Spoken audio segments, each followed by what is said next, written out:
தீபம் இயற்கை டிவி உறவுகளுக்கு வணக்கத்தை தெரிவித்துக் கொள்கிறோம். இன்றைக்கி நாம் கேரளாவில் இருக்கிற மீன்குளத்தி அம்மனை தரிசிக்க வந்திருக்கிறோம். இந்த திருக்கோயிலை பற்றி தெரிஞ்சுக்க போகிறோம். இங்கே இருக்கிற தெப்பக்குளத்தில் மீன்கள் ரொம்ப அதிகமாக இருக்குது. அங்கே உள்ள கால் வைக்கிற போதும் கூட நிறையா வழுக்குது. அந்த சமயத்தில் மேலே கயிறு கட்டியிருக்காங்க. கயிறை பிடிச்சி தான் எடுத்துகிட்டு போக வேண்டிய சூழ்நிலை இருக்குது. வாங்க நம்ம மீன்குளத்தி அம்மனை தரிசித்துட்டு அந்த அம்மனோட புகழ் என்னன்னு நம்ம கேட்க போகிறோம். கேரளானாலே தென்னை மரங்கள் அதிகமாக இருக்கும், குளங்கள் அதிகமாக இருக்கும்.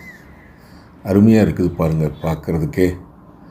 இங்கே Sri Bhagavathi Amman car parking stand இருக்குது. ஃப்ரீயாக கொண்டு போய் கார் நிறுத்திட்டோம். காலையில் 9 மணிக்கெல்லாம் இங்கே வந்துட்டோம்.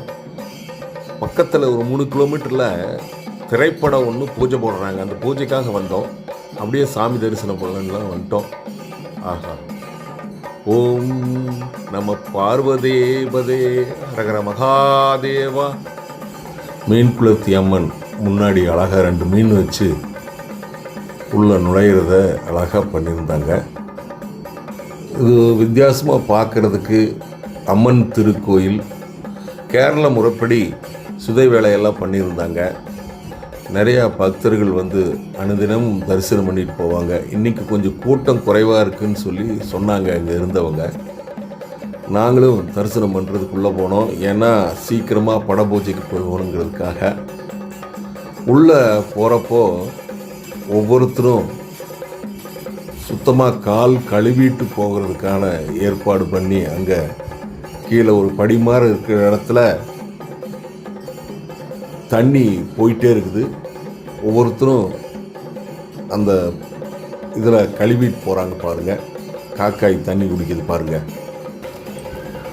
ஸோ இது வந்து ஒரு மனசுக்கே ஒரு நிறைவாக இருக்குது. சுத்தமாக தண்ணி காலில் பட்டு மேலே போய் சாமி போகும்போது. ஆனால் உள்ள வீடியோ எடுக்கிறதுக்கு அலோவ் பண்ணல. அதுக்கெல்லாம் பர்மிஷன் வாங்கணுன்ட்டாங்க. இருந்தாலும் உங்களுக்காக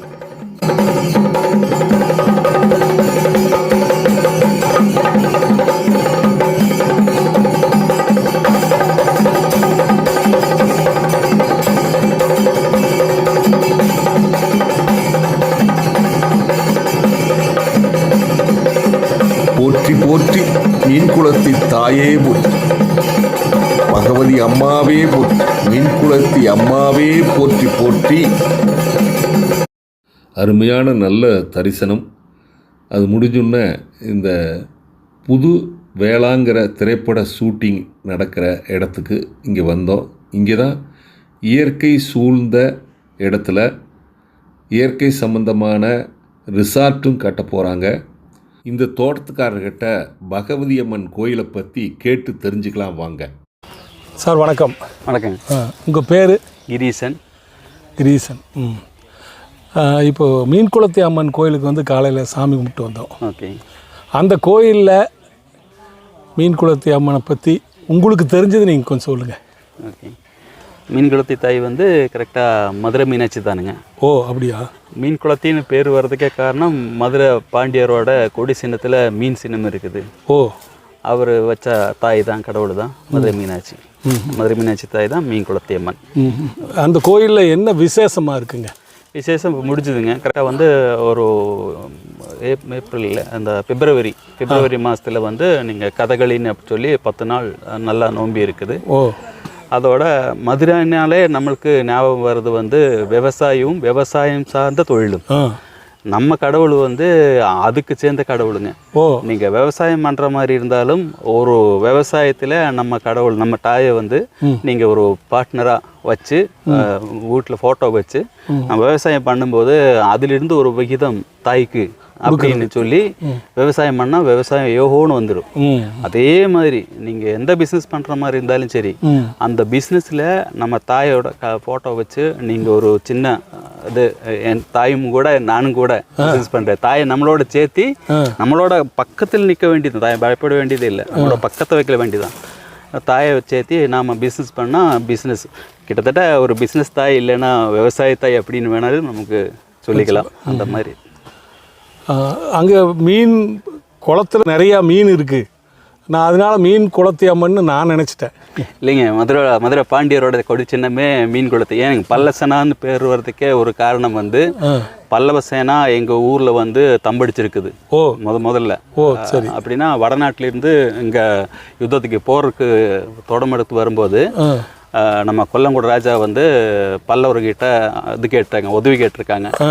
அவங்க வந்து தம்படிச்ச இடம் தான் பல்லவ சேனா தான் பல்ல சேனா இருக்குது. ஓ அப்படி, சரி சரி சரி. இப்போது அந்த மீன் குளத்தி அம்மன் கோயிலில் பக்தர்கள் வெளிநாட்டில் வெளியூர் அங்கேருந்தெல்லாம் வர்றாங்களா, இங்கே இருக்கிற பக்தர்களா எந்த நாள் போய் கும்பிடுவாங்க? இல்லைங்க, வெளிநாட்டிலேருந்து தமிழ்நாட்டில் நிறைய பேர் வர்றாங்க. அது கூட இந்த செவ்வாய் வெள்ளி ஞாயிற்றுக்கிழமை விசேஷம், அம்மாவுக்கு விசேஷம், அங்கே வந்து கும்பிட்டு போகிறாங்க. முன்னாடி இருக்கிற வைரவர் டெம்பிளில் வந்து இந்த சத்திரதோஷம் ஏதாவது நம்மளுக்கு தடை இருந்துன்னா அங்கே தலை சுற்றி தேங்காய் உடைச்சிட்டு போனால் நம்ம தடையெல்லாம் நீங்குதுங்க.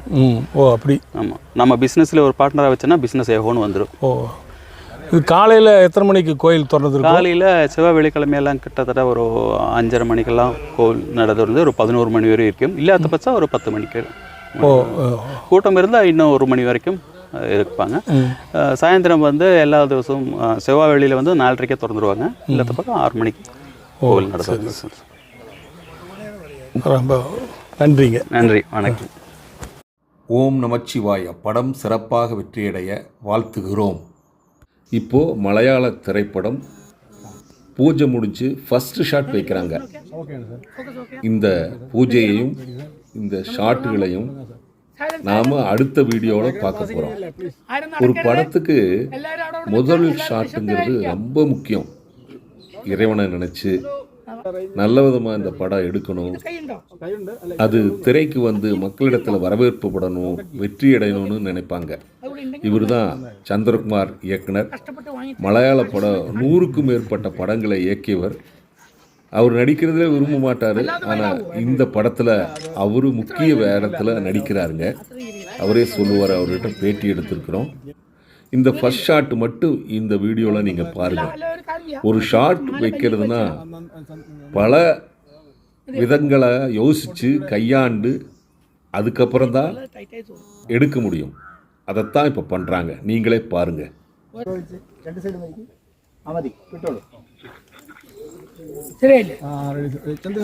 ഇഞ്ച് റൈറ്റ് വരും സാർ. യെസ്, നിങ്ങൾ മാറും പ്ലീസ്. സാർ ആരുടെ കൈയുണ്ട്? ഉണ്ണിച്ചേട്ടാ, ready sir, ready sir. Correct ആണ് സാർ, എക്സാക്ട്ലി. യെസ്. എന്ത് കാരണം കൊണ്ടും ഷോട്ട് ഞാൻ പറയുന്നവരെ കട്ട് ചെയ്യരുത്. ഇല്ല. Okay, okay sir. ഞാൻ കട്ട് പറഞ്ഞോളാം. Okay sir. ഞാൻ സ്റ്റാർട്ട് പറയുമ്പോൾ സാർ സ്വിച്ച് ഓൺ ചെയ്തേക്കും. ഓക്കെ, സാറിന് സ്വിച്ച് കാണിച്ചു തന്നിട്ടില്ലേ എല്ലാവരും? ഒരു സെക്കൻഡ്, എല്ലാവരും നിശബ്ദരായി നിൽക്കും. ആരാ സംസാരിക്കണേ?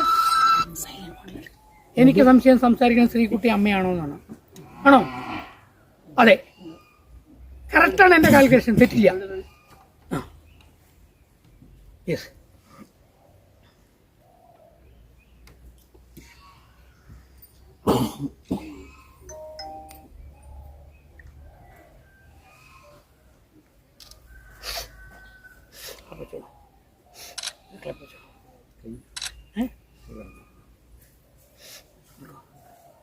ഇത് കറക്റ്റ് അല്ലേ? Correct sir. ക്ലാപ്പ് വെച്ചോളൂ. നീ start camera.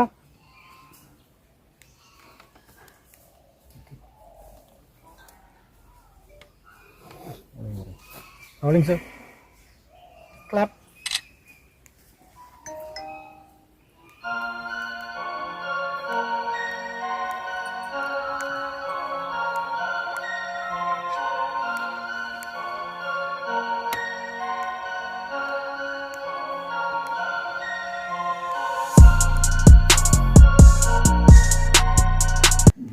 Take okay sir.